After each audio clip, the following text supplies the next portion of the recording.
अब आगे बात करते हैं कि जो संचित कर्म है ज्ञानी के वो तो जल चुके हैं, लेकिन ज्ञानी का प्रारब्ध कर्म तो चल रहा है। उसका क्या? तो ये 219वां श्लोक कहता है, अयम तु व्युत्थान समये मांस शोणित मूत्र पुरुषादि भाजनेन शरीरेन। ये बड़ा लंबा है श्लोक, तो एक एक लाइन मैं बताती जाती हूँ तो अच्छा रहेगा।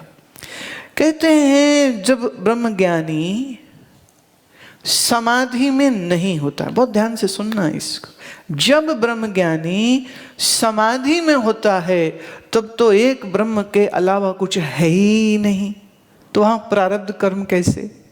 वहाँ तो प्रारब्ध का कोई कर्म का प्रवेश ही नहीं है। कर्म जिस मन और शरीर से हुआ, ना वो मन, ना वो शरीर, ना वो जगत उस समाधि में है।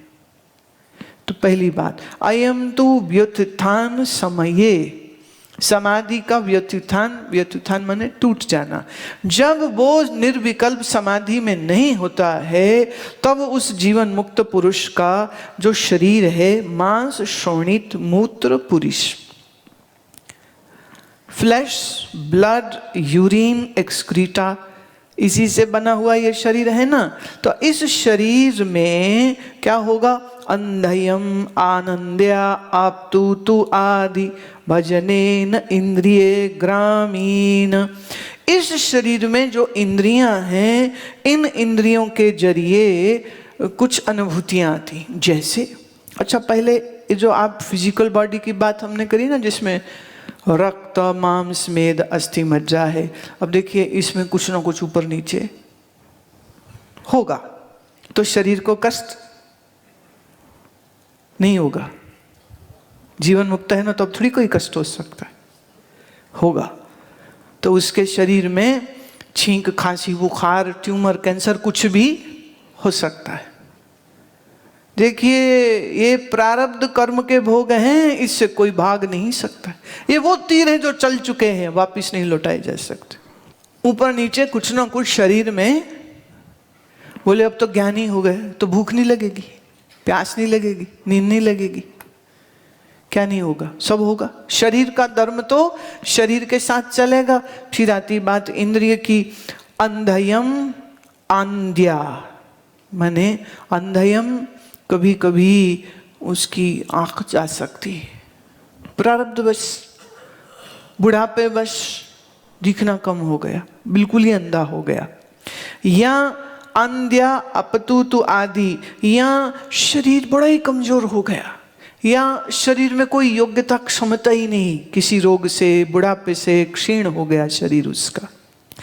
आशना पिपासा शोका मोहा आदि भुंज्यमानानि भाजेनान्तः करणेन च। अब अश्ना, शरीर में जो भूख है लगी, शरीर में महसूस किसने करी? मन ने। प्यास है, शोक दुख है। अच्छा आप कहोगे अच्छा तो ज्ञानी के मन को दुख भी हो सकता है, तो वो क्या था जो बोला, जो नर दुख में दुख नहीं माने, सुख सने अर पै नहीं जाके। अरे भाई वो समाधि अवस्था का वर्णन है।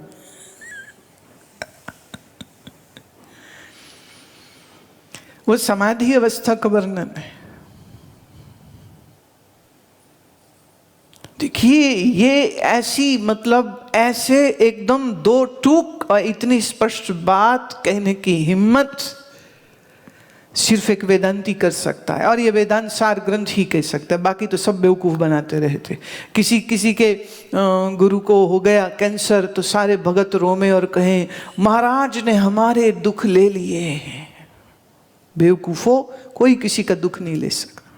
व्यवहार में जब वो समाधि में नहीं है, व्यवहार में उसके मन में थोड़ा शोक आ सकता है। और तो और वो क्या कह रहे हैं कि उसके मोह आदि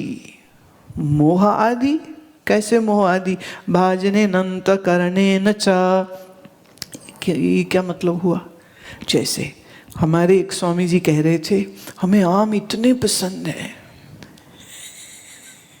हमें आम इतने पसंद हैं, और आम मिल जाए तो वाह वाह वाह वाह। तो पीछे मेरे साथ बैठे थे तो भोजन पे आए तो कहते हैं वो वाला आम है, वो वाला आम है। मैं हाँ है, लाओ लाओ लाओ, खाएंगे खाएंगे खाएंगे। अब कोई दूसरा देखेगा तो वो क्या कहेगा, अरे ये स्वामी जी होकर के आम के लिए ऐसे कर रहे हैं। भाई स्वामी जी का मन है और उनके मन की मौज है, ये भी याद रखना। जो सर्व संसार को मिथ्या जान के फूंक से उड़ा देता है, अगर उसकी मौज आवे तो उसी मिथ्या जगत में एक आम के साथ मोहब्बत भी कर सकता है। ये उसको आजादी है, वो मोह रहित है, मोह करके भी। जैसे शरीर में रह के भी वो अशरीरी है, मन के साथ व्यवहार करके भी वो अमनी है, इंद्रियों का व्यवहार करके भी वो इंद्रियातीत होता है, तो उसको ये भी छुट्टी है। रामकृष्ण को विवेकानंद बहुत प्रिय थे। अब तुम हैरान हो गए सुन के। एक बार विवेकानंद कई दिन तक आए नहीं, तो रामकृष्ण छत में खड़े होकर रो रहे थे। अरे एक आए, बोले ठाकुर आप रो रहे हैं? बोले कहाँ है, वो आया नहीं है।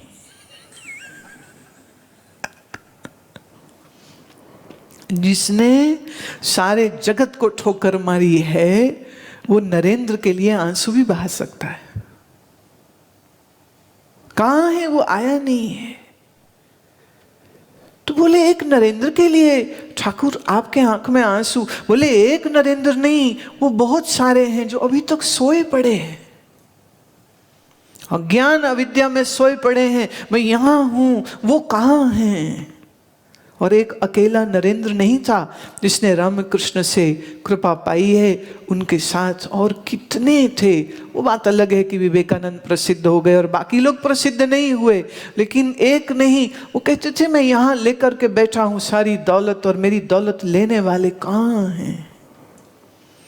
वो जो मर मिटे ज्ञान मार्ग के लिए, सेवा के लिए, आनंद के लिए, प्रेम के लिए, वो कहाँ हैं? रामकृष्ण रोते।